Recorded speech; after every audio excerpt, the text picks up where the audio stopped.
The buzz with shoppers and diners. Some businesses have already reopened today, and more will do so in the coming days as their owners do finalize their method of operation. COVID-19 has definitely reshaped our lives and will continue to do so for months to come as scientists search for a cure and a vaccine. So it is not enough to say that businesses may reopen. We must offer the public sufficient assurances that we are taking necessary precautions to protect your own health. It is with this promise that individuals will regain confidence and feel comfortable to go out for dinner, shopping for a new outfit, getting their hair cut, or hitting their stair stepper at the gym. I got my haircut today, if you didn't notice. Thank you. Very nice. Thank you, thank you. Okay, thank you. Very nice. For that reason, I've gathered leaders from across our business community to explain how we are going to allow business to operate while also protecting public health. This will lay out details such as how salon stations will be cleansed after each use, and single-use condiments will replace salt shakers and ketchup bottles in restaurants. But much of what lies ahead are safety measures that you are already growing accustomed to practicing. Face masks will be standard. Social distancing will be required. Crowd sizes will be limited. Good hygiene, such as frequent hand washing, is a must. Those who are elderly or have compromised immune systems should continue to exercise caution about going out and limiting those trips to essential needs.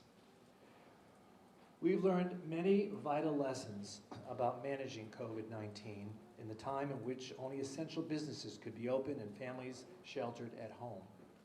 The ways we stayed safe at Publix and CVS will apply more broadly, supplemented by some additional but similarly common sense and easy to follow guidance.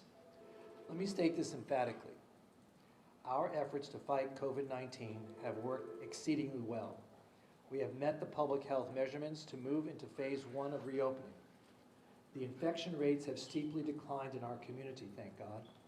We went from a high of 13% of the test results being positive during the first week, April 11th, to just under 4% each of the past 2 weeks. Testing is now widely available, and our hospitals are again operating normally. Frankly, COVID-19 never impacted us as some expected and others feared. Some said Florida was the next New York or would even be worse. Those prognostications were far, far from the truth. We acted early, boldly, and efficiently to combat COVID-19. As a result, we stemmed its spread. And I want to personally thank Governor Ron DeSantis for working with us to reach this moment today. He and his top assistants have been in regular contact with us, with me in particular, since the beginning of this pandemic.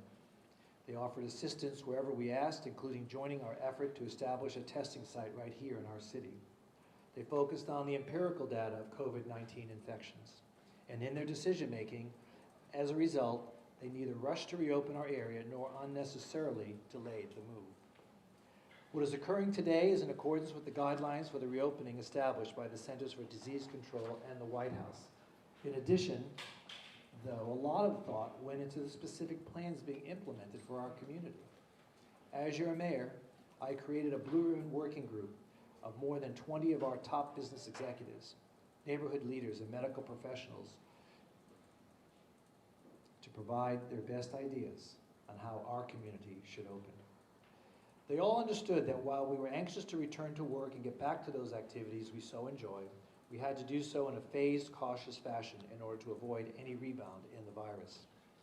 Just as businesses are reopening, we are also restoring amenities. Since April 29th, we've allowed parks, boat ramps, marinas, golf courses, and community pools to be open on a restricted basis. As of today, the hours of parks and boat ramps have been extended. This will allow those who have returned to work to still enjoy these options. We are also allowing multifamily developments to open their gyms and other amenities in addition to their pools. Finally, I've instructed the city manager and city attorney to work with the chief building official, to allow more interior construction work to occur. We fully intend to continue to open more of our city in the coming days and weeks. Many ask why we did not open beaches to passive recreation as part of these initial steps. There are several critical reasons we delayed, even as we know the public yearns to walk and jog along the beach or swim in the ocean. The most significant problem is that Miami-Dade communities are not opening their beaches at this time. With Memorial Day around the corner, opening our beaches while theirs remain closed would raise serious concerns for public health, safety, and the enforcement of these rules. Large crowds from a two-county area would descend on our beach. I don't know how we could guarantee that social distancing and other public health rules could be followed. In discussions with other coastal cities here in Broward, we plan to open the beaches soon after the holiday, Memorial Day. Please stay tuned for that announcement. In conclusion, you have my assurance that we will closely monitor public health data as we begin to return to a degree of normal life. If warranted, we will make adjustments to the Phase 1 regulations. So I stand here to encourage people to visit their favorite businesses. Personally, I've already had a haircut. With that, I turn the program over to Dan Lindblade and Bill Feinberg of the Greater Fort Lauderdale Chamber of Commerce to discuss general guidance that businesses will now be following. Dan, Bill, please step up. Thank you, Mayor. Do a little cleaning first. And good afternoon, everyone. My name is Bill Feinberg. I am Chairman of the Greater Fort Lauderdale Chamber of Commerce. I'm also the President of Allied Kitchen and Bath, a local small business that's been here in Fort Lauderdale for the past 36 years. And today I'm here standing before you representing the business community and to tell you a little bit about our showroom and some of the things that we've done. You know, as a general contractor, I must say the city of Fort Lauderdale has been incredible to work with. Dean and Chris, Mayor, your team has been amazing working with us while we were closed. As an essential contractor, we have still been able to conduct business even during the time that we were closed, slightly, and the building department has been amazing, so thank you, Mayor, and your team.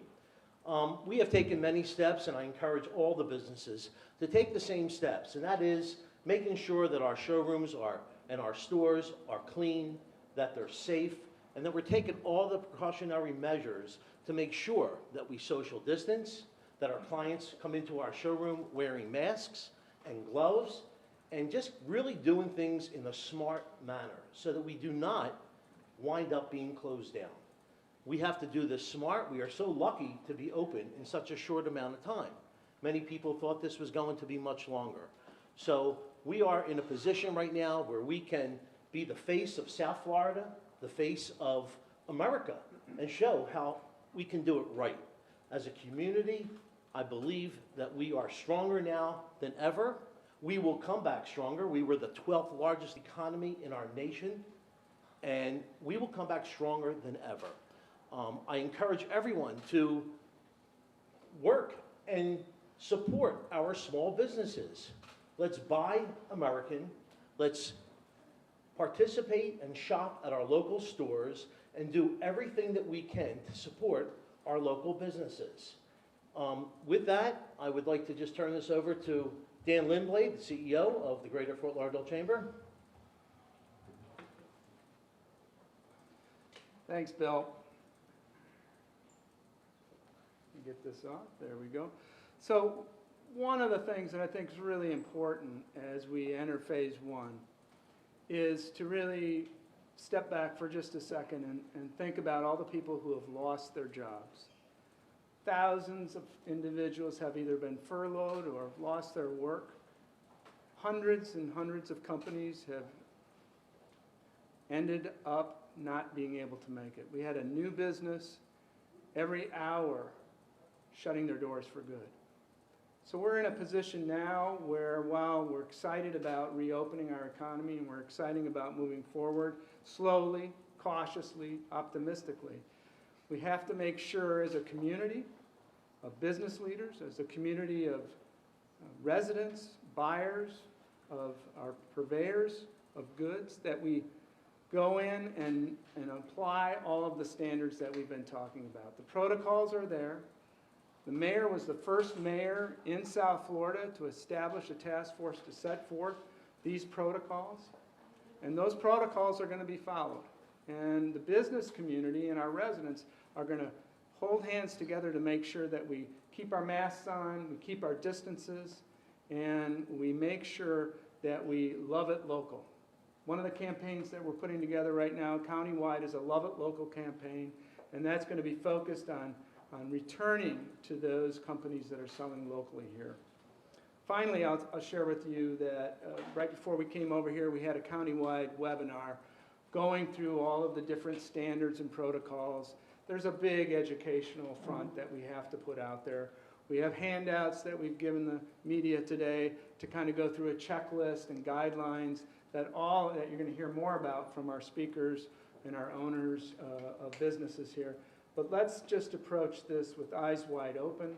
Let's approach it together. Thank you to the city manager for his leadership and his staff. Thank you to the mayor for all that he's done in his leadership and his chief of staff, Scott Wyman. We couldn't have done this, we couldn't have gotten to this point this quickly if it hadn't have been for working together. Mayor, I'll throw it back to you. Thank you. Dan, can I ask a question? Dan, can I ask you a question? Sure. The businesses that you mentioned that shut down, can you elaborate on that a little bit? How many are we talking about? How difficult will it be to entice other businesses to open in this climate? So the exact number of those who have closed for good, we don't know. That information is still being tabulated nationally. So that's a national number when we say 1 every hour. But suffice it to say, with all the businesses that we have, and we represent about, at the chamber, 1,200 companies, 500,000 employees. So I would probably say in our small neck of the woods, we could probably have 50 of that since we went into this have probably shelter or closed for good.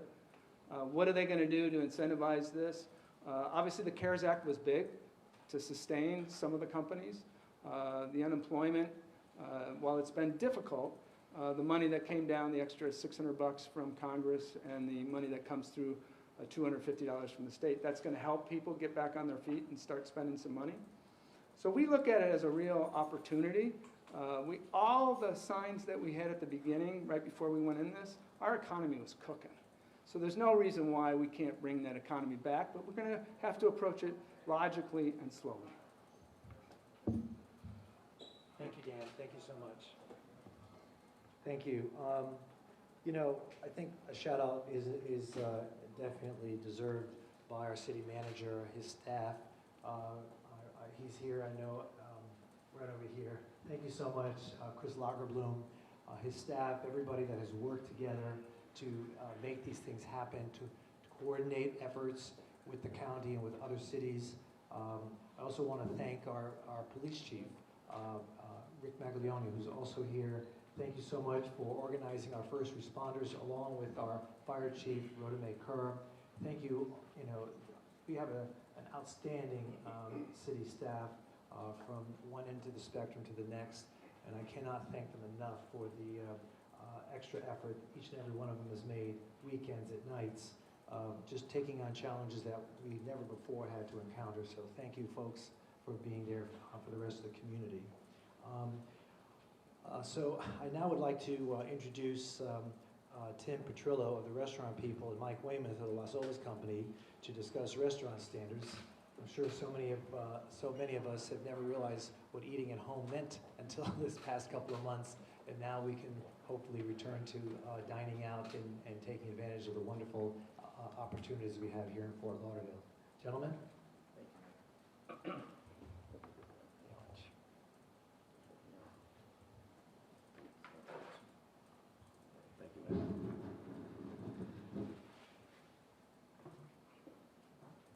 Good afternoon.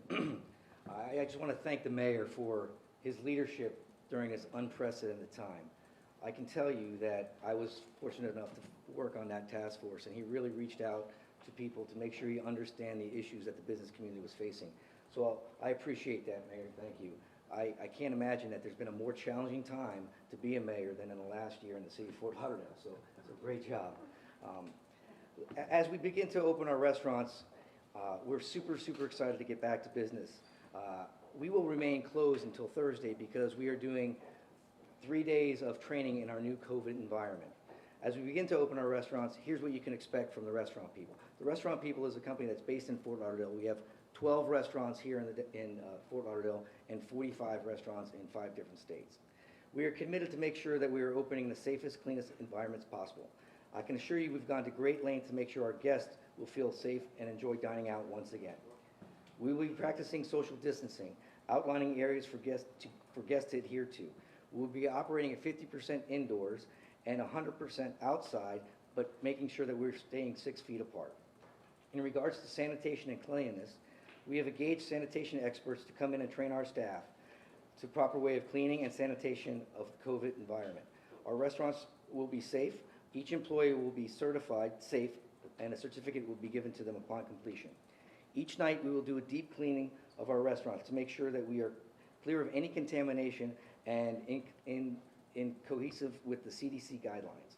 We will be treating our restaurants with Prevent X 24/7, which is a cleaning solution that kills viruses and germs on contact for up to 30 days. We'll have sanitation stations placed throughout the restaurants for both guests and our team members to utilize. We have changed the way we will be delivering our service.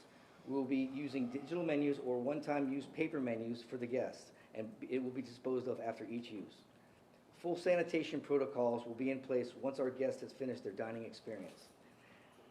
At the table, there will be free of table setting, and only single-use condiments will be delivered upon guests per their request. In regards to our employees' health, all of our service staff will be wearing masks. Anyone who is dealing with food preparation or food handling will be required to wear masks and gloves. We put protocols in place, such as a health log, that at each shift, the employee's temperature will be taken, and there will be a questionnaire of COVID environment symptoms. If any of our team members test even one question that comes up positive, we will make sure that employee gets tested for the COVID virus. If they test positive, they will be quarantined for 12 days and then only released back into the restaurant upon doctor's notice. We understand the importance of keeping our environment safe and cherish our guests' trust in us. We will deliver a dining experience that they will not only enjoy, but will be assured they are delivered in the safest possible way. We're really excited to get back open and to serve you once again. Thank you. Thank you, Tim. Good afternoon, everyone. My name is Michael Weymouth. I am the president of the Las Olas Company. The Las Olas Company also owns the Riverside Hotel. Riverside Hotel has 2 restaurants. So I'll speak ever so briefly because Tim, the benefit that we all have with Tim here, for me personally, what he has in his stable of restaurants is equivalent to about what we've got on the boulevard. So we follow what he does and most of the guidelines, or all the guidelines that he does as well. We do a couple things, I don't want to say over and above because I'm not sure exactly what all Tim's got in all of his places, but we have outfitted all of our restaurants with QR codes, so beyond getting the disposable menu, you can also come in, pull up our menus at all of our locations with the QR codes. We also implemented clear plexi dividers for additional comfort for people who just feel like 6 feet is not ample space between tables. So we've got that, and we are providing that as people requested. The other thing that we're doing, and then I'm going to segue into the boulevard a little bit. The other thing that we're doing is we have remote notification. We're getting remote notification, which when you come and you want a table, if right now we can't seat you right away, we get your information, and when your table is ready, then we send you a message and you come. In the meantime, while you're waiting, you can be strolling the boulevard, looking at all the shops, the new shops that are opening up. And so to that, I'm going to segue into that. There's a lot of excited shopkeepers and restaurateurs out on this boulevard. It has been a tough, tough go for these guys. And so I want to thank the mayor and all the people at the city because we've been having a lot of protracted conversations about how to make the boulevard more desirable for the guests that come down here. We're talking about hopefully making a wider sidewalk for social distancing during phase 1 and phase 2, maybe trying to push some dining out into the areas beyond the property lines, so that kind of thing. That's still conversation that's going on, but that would dramatically help all of our restaurateurs. I mentioned that we own the Riverside Hotel, so the hotel obviously does a lot of the exact same protocols. And to help you guys understand a little bit of what we do above and beyond that, we're constantly on an hourly basis going around and touching or cleaning all the high touch points, whether it's the elevator buttons, handles on doors, that kind of thing. We have multiple sanitation stations throughout the hotel. We don't do valet parking. If we have a guest that comes and they've got their own car, we let them park themselves. Couple more things. We are implementing UV wands and electronic sanitizers, much like what you see in the hospitals that we use to clean our hotels after our guests check out. And I think I probably have one more bullet point, and I'm going to turn it back to the mayor. Yeah, we are going to be buying infrared body scan cameras, so it'll hopefully replace the person coming up and holding the temperature gauge to your forehead, so that when people walk into our establishment, we can tell whether they are infirmed or not. So that's kind of what we're doing in addition to what Tim was saying about that. Mayor? Great, thank you so much, gentlemen.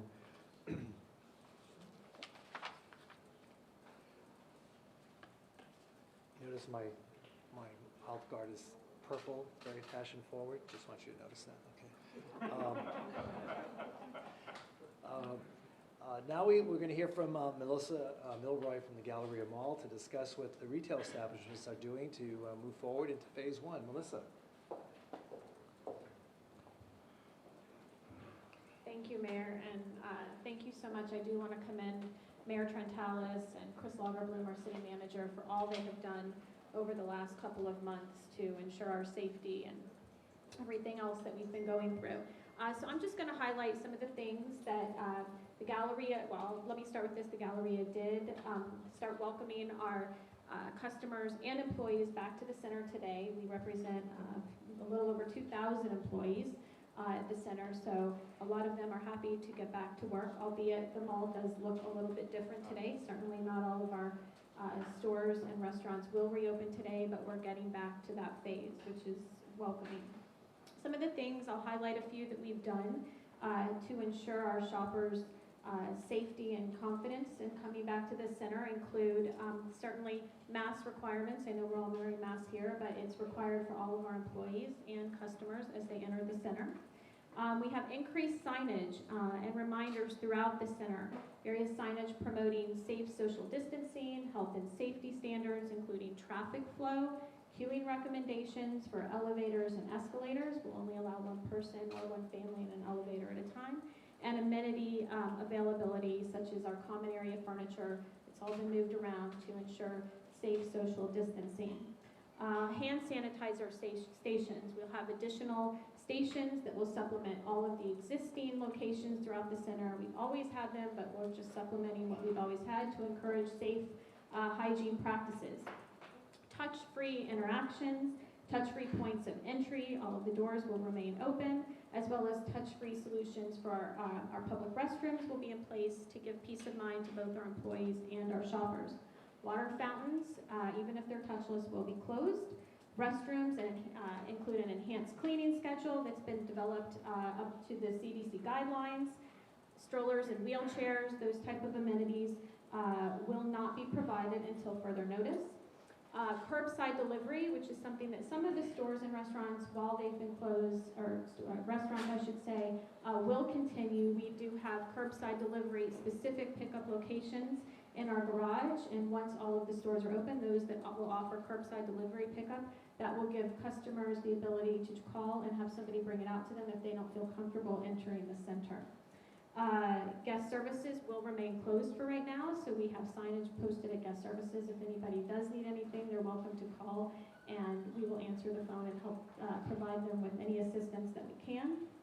And as many of you know, the Galleria does host many events for a lot of nonprofits throughout the year, and going forward until further notice, all of our large social gatherings like that will be temporarily discontinued. So, and I do want to mention escalator touch points, things like that. I know I mentioned the elevators. We will be installing in the next couple of weeks blue light technology on all of our escalators. We've put a significant amount of investment into that, so customers can feel safe and secure knowing that when they touch the escalators, they will be disinfected constantly.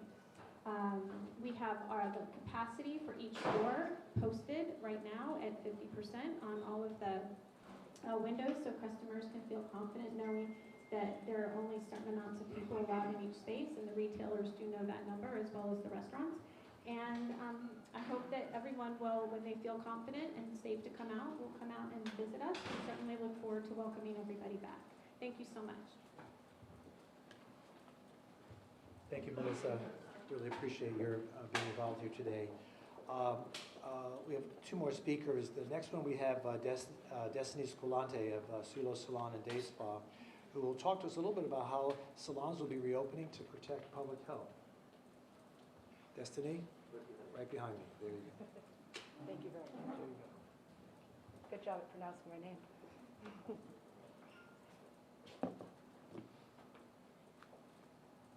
Hi, everybody. My name is Destiny Scolante, and I work with Sulo Salon Day Spa in Fort Lauderdale. For the beginning phase of reopening the salon, we are running at half capacity. There will only be 4 stylists present at a time with 1 guest per stylist. We are currently providing services by appointment only. We have built partitions to create separation between the shampoo bowls and between the overhead dryers. We're booking 15 minutes in between appointments to ensure ample time to disinfect and cleanse every tool, every surface that's been touched, everywhere that has been used in the salon. And we've asked that each client call the front desk upon arrival and wait inside of their car until we are ready for them to enter the building. We'll be meeting them at the front door with hand sanitizer, and we will be walking them to the station so that they know where to go and there's no confusion or wandering around. All staff and clients are to wear a mask at all times while inside of the building. And as suggested, we have removed all the books and magazines so that a bunch of people aren't touching the same books and magazines. We're providing disinfectant for our guests' phones because they tend to use them while they're sitting at the salon. And we encourage our guests to pay with credit cards so that can be easily disinfected. It is very important to us that we ensure the safety of our community by following the guidelines that have been put in place by the CDC and by our local government. And it's an honor to be asked to represent the salon industry. I feel confident that we will provide an environment that is clean and safe for our community. Thank you.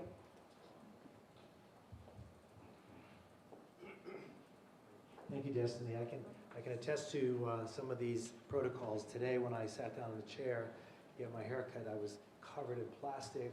Everyone was wearing coverings, gloves. Everything was amazingly responsible and responsive to those guidelines that we have designed for spas and hair salons.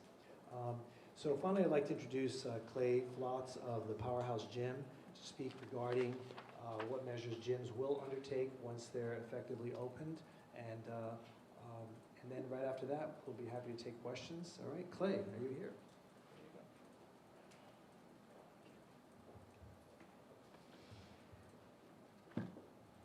Good afternoon. Excuse me.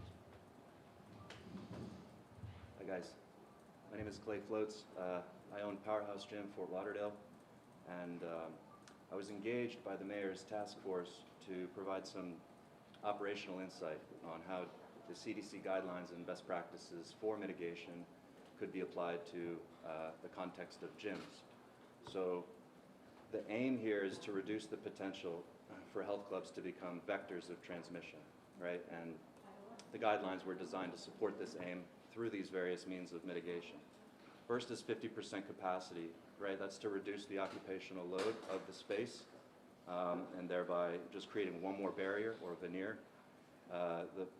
The equipment is going to be spaced out at 6 feet or greater, and cardio is usually the low-hanging fruit there. So I can't think of one gym that won't have to move their cardio, fan it out, create some separation. We're going to have employees wear masks. We're going to have temperatures taken of members as a condition of entry. If they yield a temperature that is greater than 100.4 or equal to 100.4, then they will be denied entry. Employees will also have wellness checklists, and temperature is a part of that. So we'll take their temperature before their shift and then midway through their shift. If there's any yield at 100.4 or greater, they'll be sent home. We're asking members to wipe down their machines after they use them. Gyms, it's kind of an autonomous experience, right? We can literally have a member come in and we never touch them. They scan their barcode, they go into the gym on their own volition, and then they're completely autonomous. So there is some dual agency here. We're expecting members to do their part while we do ours. We're asking for members and employees to practice social distancing, and we'll enforce that, and we'll reinforce that with signage throughout the club. We're asking that clubs demarcate social distancing markers at the front desk, and it's recommended other areas of congestion, maybe a stretch mat. You might want to mark your 6 foot and then another 6 foot. We're going to close showers down with the exception of gyms that have a pool. Those with a pool, the showers are only used for that purpose, for the pool purpose. We're going to close our water fountains.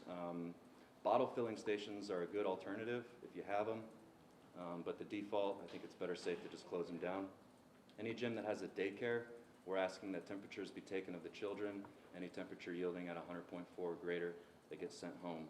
Saunas are getting closed. Most saunas are around 100 square foot, so you can't fit more than 1 or 2 people and still maintain the social distancing. And those are our guidelines. There are some recommendations too by the CDC. If you're a gym owner or operator and you cannot find disinfectant, the CDC recommends using bleach, a 1/3 cup per gallon, and it'll kill whatever it's got to kill. But that's all. Great, thank you. You got it. Great, thank you so much. By the way, when the governor did enter his order on Friday, opening museums and restaurants to 50% as well as gyms, he indicated that the Department of Business and Professional Regulation would be promulgating certain rules with regard to the protocols that gyms should follow. The protocols that Clay just spoke of enhanced those. In other words, added stricter rules, more comprehensive rules, and more complete rules that we feel are necessary in order to allow gyms to continue to function under Phase 1. So thank you again, Clay and everybody, Melissa, Dan, Bill, Mike, Tim, everyone who participated in the, is that Miguel? Thank you, nice to see you. Everyone who participated in the working group to try to come up with protocols that were necessary for our community to follow once we entered our Phase 1 reopening of businesses. So I'm here to take questions. Are there any questions? Mayor, Yeah, how Mayor, would you do whose if- job is it to monitor how things are going once the reopening begins? And who's gonna pull the plug if cases start going up? Is it you or the county? I think that collectively the county and the cities, all 31 cities, will be monitoring their areas. So obviously the county has a much larger responsibility because they cover the entire area of 2 million people. And so we're going to, through code enforcement as well as through police enforcement, we'll be monitoring our areas. But I just want you to know that much of it is going to be on the honor system. Let's face it. We're not going to be doing, going to every restaurant every hour. We're not going to be able to post a police officer on every corner. We're doing no bed checks. I mean, this is not what we're about. We're not about criminalizing the recovery. We're all about trying to seek enforcement of the protocols that keep everyone safe and healthy. Mayor, what protocols are in place for contact tracing? Say, for example, if somebody does come back positive at a restaurant or a gym, what measures are in place to be able to track that down and tell those people they need to quarantine? Well, we're still waiting for the county to come through with that. We were told that they were working on that, and we were asked to defer to them so it can become community-wide. Fort Lauderdale alone cannot limit the contacting between people because people come to our city every single day and they leave it every single day. So it makes more sense. I think we all believe that having the county come up with these protocols will allow us to best try to monitor and enforce those contact tracing protocols. Mayor, how are you able to open the gyms when Delaware County is not opening the gyms? Well, it's our position that the gyms can be open as a result of the governor's order that came down on Friday. There was a dispute between the city and the county with regard to that order, but as far as we're concerned, we should be able to resolve it tomorrow. The county commission will be meeting, the city commission will be meeting, and we've basically told the gyms to, do so whether they, a lot of gyms, by the way, can't open. They just found out about it on Friday. A lot of them aren't really prepared to open, and so it's not really an issue for most gyms here in our community. So instead of making it an issue, we're just going to try to resolve the issue, and I think that we're making progress in that regard. Mayor, can you talk about why you feel it's okay for gyms to open? Because the governor said it was. And as long as you follow those practices, those best practices, as to health standards and safety and all of that. In addition to the ones we added that the Department of Business and Professional Regulation promulgated, I think that it should be pretty safe, it should be healthy, and I think we all need to get back to our gym regimen. But for a gym that's open now, they can rest assured they're not going to be arrested by a county law enforcement official? No one is going to be arrested. Is that it? Thank you, everybody.